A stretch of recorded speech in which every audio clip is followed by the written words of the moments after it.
बलूचिस्तान के जिला शिरानी में पुलिस चेक पोस्ट पर हमले में 4 अहलकार शहीद हो गए। पुलिस हुक्काम के मुताबिक दहशतगर्दों की जानिब से हमला जिला शिरानी के इलाके धानासर की चेक पोस्ट पर किया गया। हमले में 3 पुलिस अहलकार समेत 1 एफसी अहलकार शहीद हुए। सिक्योरिटी फोर्सेस की जवाबी फायरिंग में एक हमला आवर भी मारा गया। पुलिस हुक्काम का कहना है कि फायरिंग के वाक़ये के बाद इलाके में सर्च ऑपरेशन शुरू कर दिया गया है।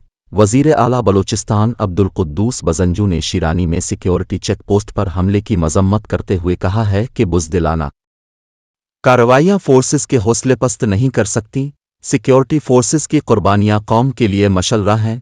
अब्दुल कुद्दूस बजंजू का कहना था कि सिक्योरिटी फोर्सेस पुख्ता अज़्म व हौसले के साथ मुल्क व कौम का तहफ़्फ़ुज़ यकीनी बना रही है।